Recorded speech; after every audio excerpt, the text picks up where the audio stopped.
Programa Fé Perfeita. Não haverá outro Calvário a resgatar sua vida.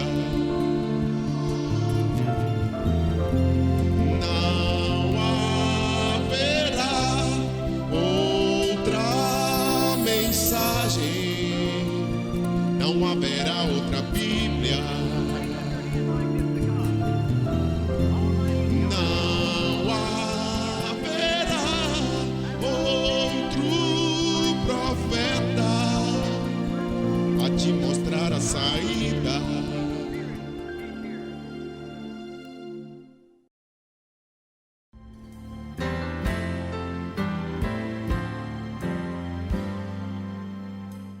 Somos imensamente agradecidos por Deus nos dar a oportunidade de estar com vocês em mais um programa, aqui através da TV Fé Perfeita e também deste canal, desta emissora que abre seu espaço para que o Evangelho vá até a sua casa para te abençoar. Lembramos que o nosso site na internet é www.feperfeita.org.br e que nós estamos 24 horas no ar. Quero continuar aqui no programa o assunto que estamos desenvolvendo sobre São Mateus 24, quando os discípulos tinham uma grande fé e confiança na igreja e Jesus tratou de fazer com que eles tirassem a fé da igreja e acreditassem nas profecias. E disse para eles, o profeta Daniel já falou, que quando você ver a abominação, porque estava presente nos dias de Jesus, o comércio, o desmando, o desleixo da religião, consequentemente manifestada através da sociedade, porque são as famílias que constituem uma igreja e uma nação. São as famílias que são a coluna vertebral da sociedade de uma nação. E ali estava uma nação completamente desorganizada, um povo sem respeito e um sacerdócio falido. E então veio a advertência, você observe. E os discípulos, então, naquela noite, vindo a Jesus, em particular, isso está no Evangelho de São Mateus 24, verso 3, no Monte das Oliveiras, estando assentado, achava-se Jesus assentado, quando aproximaram-se dele os discípulos, em particular, ele pediram, dize-nos, quando sucederão estas coisas? Que sinal haverá da tua vinda e do fim do mundo? A resposta de Jesus começa no verso 4, dizendo, acautelai-vos para que ninguém vos engane. Muitos surgirão em meu nome. Então, aqui nós vamos dizer mais uma vez, tire a sua fé da igreja.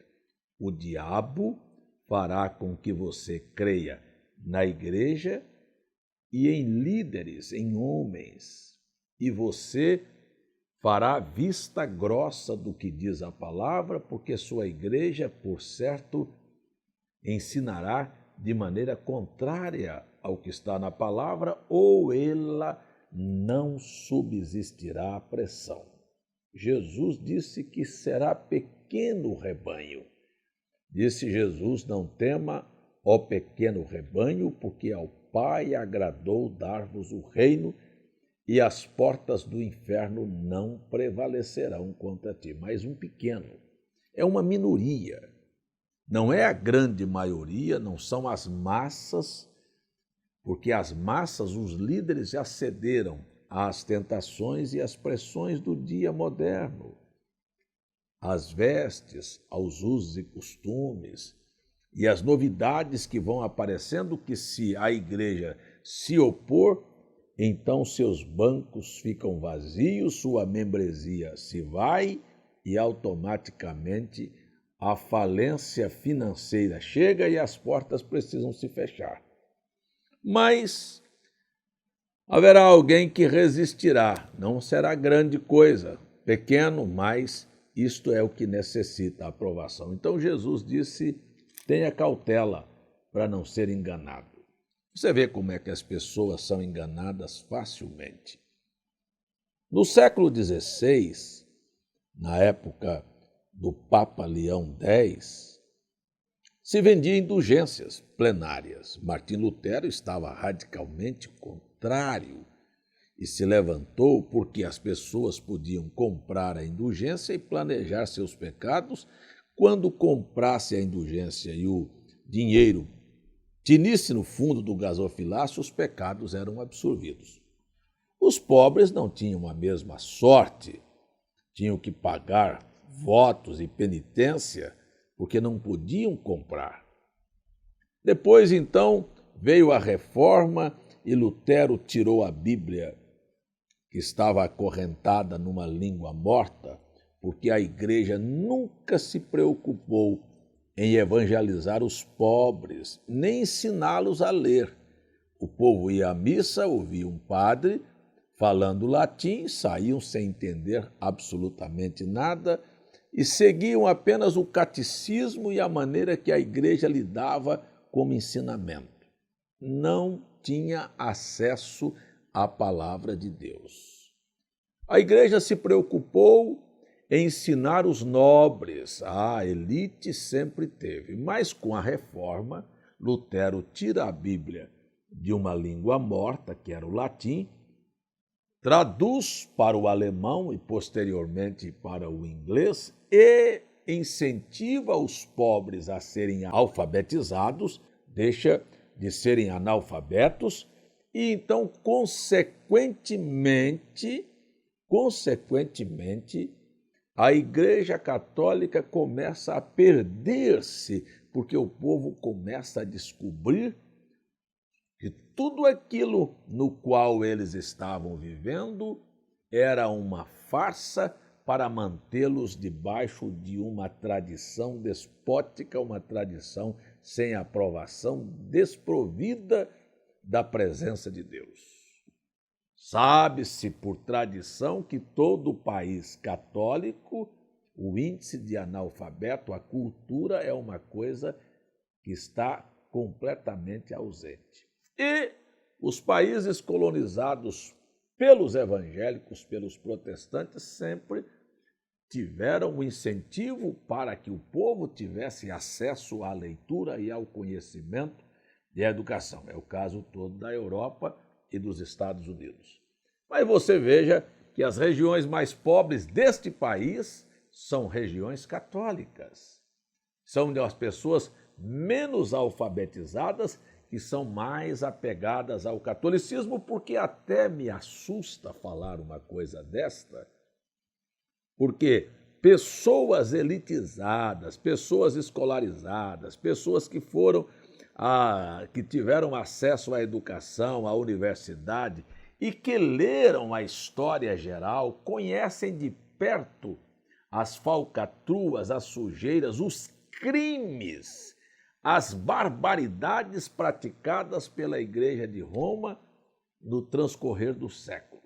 Ainda são prisioneiros desse sistema. Por quê? Porque a fé está na Igreja e nos padres. Você veja, nós estamos no século XXI.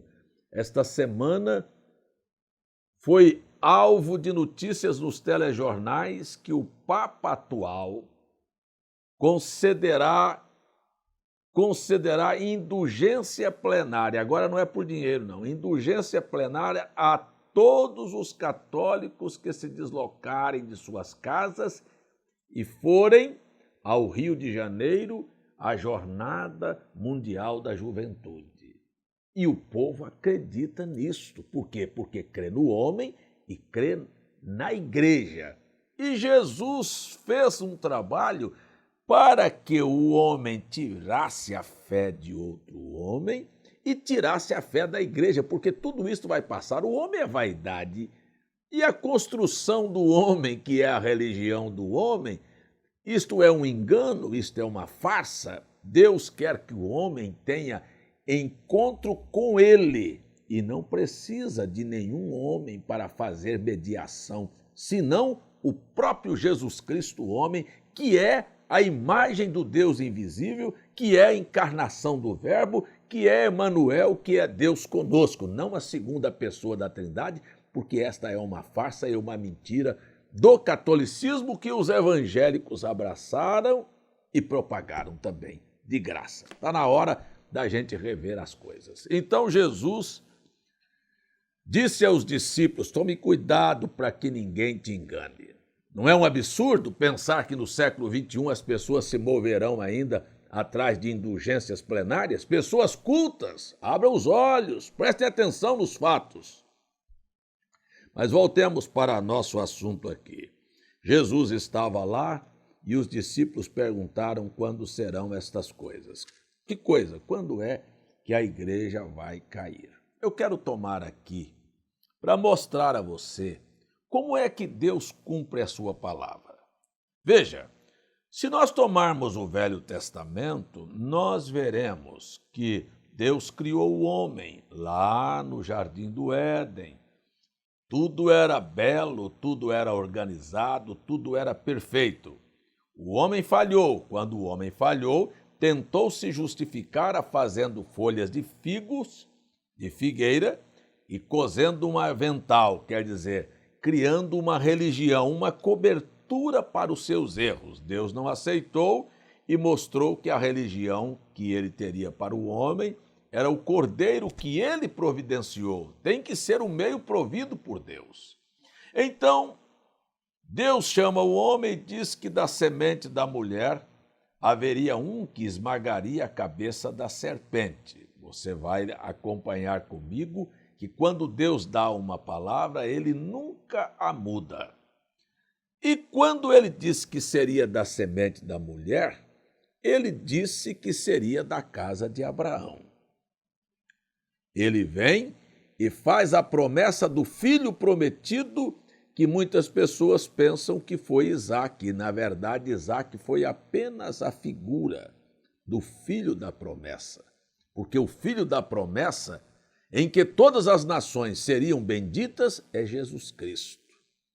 E você sabe que Deus encenou isto de tal maneira que pediu o filho a Abraão para que fosse sacrificado. Mas eu pergunto, Isaque alguma vez foi sacrificado? Ele era apenas a sombra e disse para o seu pai: o cutelo está aqui, o fogo está aqui, mas cadê o cordeiro? E Abraão disse: Deus para si cordeiro proverá. E quando Abraão foi sacrificar Isaque, o cordeiro estava lá, para provar que não seria Isaque, mas seria o cordeiro provido por Deus, que é nosso Senhor Jesus Cristo. Não foi Isaque que morreu, foi Jesus que morreu em nosso lugar, o Cordeiro de Deus. Mas Deus iria cumprir isso, então ele vem da semente de Abraão. Quando ele virá, você vai ver que quando ele virá, haverá uma série de profecias que Deus vai encaminhando e colocando na linha para que o povo não perca a oportunidade de reconhecer o dia e o cumprimento da profecia para aquele dia. Então, ele disse assim: olha, vai ser da semente da mulher, vai ser da casa de Abraão e vai ser da tribo de Judá. Ele se assentará no trono de Davi, seu pai. Olha, é de Judá que vem Davi. E é da casa de Davi que virá o Cristo. Onde? Onde haverá na pequena Belém. E tu, Belém, terra de Judá, de maneira nenhuma és a menor entre as capitais, porque de ti nascerá o guia. Veja, então estava aqui a profecia que seria na cidade de Belém, porque Davi foi criado em Belém e era parte daquele lugar. Muito bem, meu amigo e meu caro irmão telespectador. Se é de uma mulher da casa de Abraão, da semente de Davi, da tribo de Judá, quem será sua mãe? Isaías vem e profetiza: uma virgem conceberá, dará à luz um filho, e o seu principado está sobre os seus ombros, e ele será maravilhoso, conselheiro, Deus forte, Pai da eternidade. Veja só, quem será? Será, então, através de uma virgem. Quando? Quando houver uma voz que clamar no deserto para preparar no ermos veredas para o nosso Deus. Você terá que ter todas estas coisas alinhadas. E quando ele vier, uma estrela procederá de Jacó. Todas estas profecias, uma falada há 4.000 anos, há 6.000 anos hoje, mas há 4.000 anos para que o cumprimento desta profecia viesse, outra falada há 700 anos, outra falada há 400 anos, todas estas profecias deveriam estar dentro de uma linha, dentro de uma ordem, para que a palavra de Deus se cumpra. Então, os eventos que tomarão lugar na vida social, na vida da religião e na vida da política mostrarão quando estas coisas deverão estar alinhadas. Prestem atenção. Você sabe como estas escrituras vieram a cumprimento? Veja, não era uma virgem, havia uma moça virgem desposada com um José. Ia se casar, tinha se casado, mas não tinham se juntado ainda fisicamente. Não era essa promiscuidade que nós temos na nossa sociedade hoje, mas ela era virgem. Virgem quer dizer, nunca tinha sido beijada, palpada, pegada, possuída sexualmente. Ela era virgem, ela era pura. E então ela tinha se casado e um anjo veio a ela e disse: você é a virgem escolhida. Ela não sabia como aconteceria, mas ele disse: olha, a virtude do Altíssimo virá sobre ti. Mas antes que o anjo viesse a ela, ele veio antes a um sacerdote por nome Zacarias. E o sacerdote estava ministrando e o anjo disse: você vai ter um filho. Na velhice, o Zacarias sorriu, porque, por certo, a idade já estava avançada e não tinha mais nem prazer com a sua esposa. Disse: mas você vai ter um filho. Ele disse, e ele duvidou e ficou mudo. Perdeu como sinal de que aquilo era verdade, ele ficou mudo até o nascimento da criança. E o anjo deu o nome da criança e disse que aquele menino viria no espírito e virtude de Elias para preparar o caminho do Senhor, cumprindo a profecia de Isaías que a voz calmaria no deserto, e também que o anjo viria ante a face do Senhor, como disse Malaquias no capítulo 3. Vejam vocês que Deus está colocando sua palavra em ordem. Aqui vem o precursor, o que viria antes, preparar o caminho, e aqui vem o anjo dizendo a Maria que ela era escolhida. Ora, nós estamos vendo que, se você olhar a profecia de Malaquias, há uma sentença por causa da apostasia da religião e da sociedade, e, consequentemente, a política houvera fracassado e Deus deixou que o mundo estivesse sobre o domínio de Roma. Prestem atenção para que você veja como a Bíblia se cumpre. Como Roma dominava o mundo e a Judéia sempre fora rebelde e tentava se libertar porque cria numa promessa que Deus havia feito de uma restauração, era necessário, então veio ao coração de César Augusto, imperador de Roma, para fazer um recenseamento. Disse: deixa ver quantos rebeldes existem na Judéia, quantas pessoas moram ali, para que eu saiba o contingente de soldados que devo ter naquela região para manter aquilo sobre uma calma, sobre o meu domínio. E quando ele fez, ele assinou um decreto. Ele não sabia o que estava fazendo, mas Deus teria que usar e alinhar a política, a religião e o povo para que as escrituras se cumprissem. Ele não sabia nada sobre o cumprimento da promessa de Deus lá em Gênesis, que seria da semente da mulher. Quando ele fez isto, ele obrigou a Maria e a José, que eram descendentes de Davi e que moravam em Nazaré, a se locomoverem de Nazaré para Belém. Ora, Maria estava gestante, não é como os nossos dias hoje. Ela estava quase na hora de dar à luz. Ele não enviou um avião, um helicóptero para que ela viajasse tranquilamente, confortavelmente, ou uma ambulância, mas no lombo de um jumento, subir e descer montanhas numa mulher próxima a dar à luz, isto era uma coisa desumana, mas teria que se cumprir porque era uma ordem política, era uma lei, estava assinado o decreto e todos teriam que voltar. Mas você veja, não era a mão ou a intenção de César fazer com que as escrituras se cumprissem, mas era a intenção de Deus, e Deus o obrigou a assinar aquele decreto, porque Maria estava em Nazaré e nunca iria para Belém, mas a profecia era que a virgem e o filho nasceria em Belém. Então, eles foram a Belém. Quando chegou a Belém, obviamente, não havia lugar para eles nas estalagens. Por quê? Porque, na verdade, você não pode ver um cordeiro nascer em um hotel, numa estalagem. Você não pode ver um cordeiro nascer num quarto cor-de-rosa de hospital, numa maternidade. Na verdade, você sabe que os cordeiros nascem na estrebaria e, não havendo lugar para eles nas estalagens, ele foi à estrebaria e ali nasceu, cumpriu a profecia. Veja, a virgem estava ali, o precursor já havia nascido, que se chamava João Batista. Agora aqui está o Cristo vindo, as coisas estão tomando uma linha. E você sabe que uma estrela procedeu de Jacó. Os magos saíram do Oriente e seguiram aquela estrela por quase 2 anos. Aí eu paro e sorrio, porque na verdade,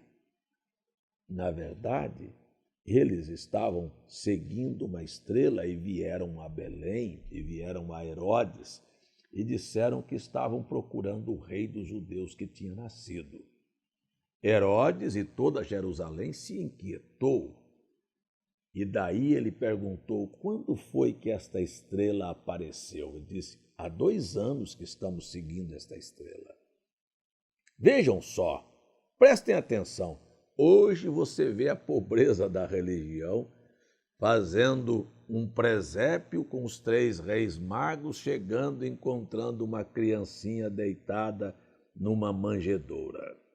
Este é pobre. Mas o Herodes perguntou quando foi que nasceu. Quem era Herodes? Um louco, um homem esclerosado, um homem completamente neurótico. Mas ele estava no poder naquela hora e você diz, como é que Roma tinha um doido ali? Porque Deus precisava de um louco ali para trazer a sua palavra a cumprimento. Como você está vendo que a sociedade está completamente louca. Só para abrir um parêntese aqui, há 50 anos atrás, uma mulher, se saísse de bermuda, uma bermuda até os seus joelhos, na rua, ela era levada para um hospital de loucos porque ela tinha tirado a sua roupa.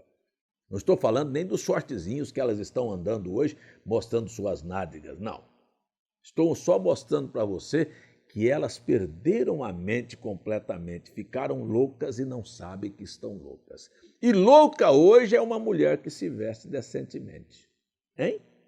Ficou louco, porque você sabe quando um doido está doido, ele fala, você que está doido. Então, os loucos estão dizendo que aqueles que mantêm sua mente no lugar estão loucos. E aí chama de fanáticos. Mas eu vou voltar aqui. O Herodes, ele era um fanático, ele construiu a Cesareia Marítima, aquele grande porto, ele construiu a fortaleza de Massada, um lugar de refúgio para ele e para o povo de Roma. Ele construiu o grande templo em Jerusalém, que nós estamos estudando aqui, que vai cair.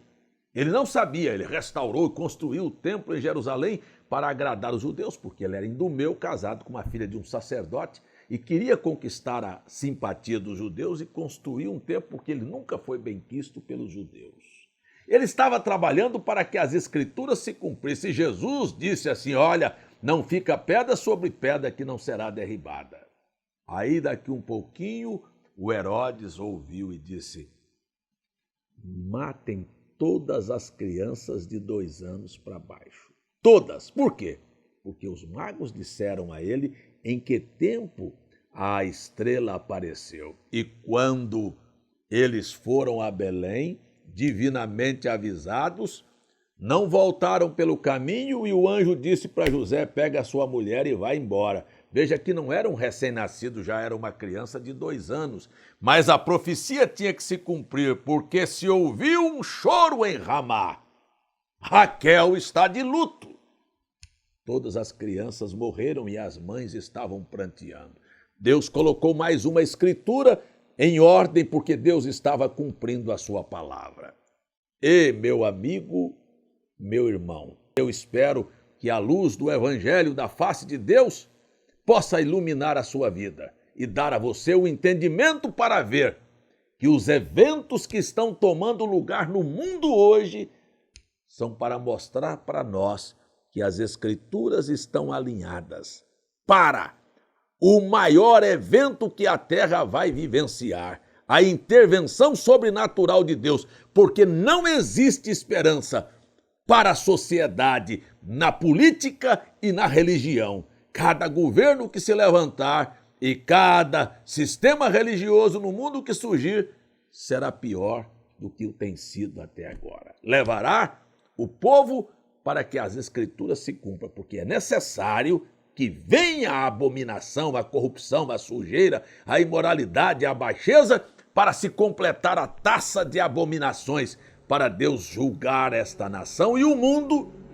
e tirar seu povo aqui da terra, como tirou os filhos de Abraão da terra do Egito. Meu tempo acabou. No próximo programa eu volto falando sobre a destruição do templo de Jerusalém.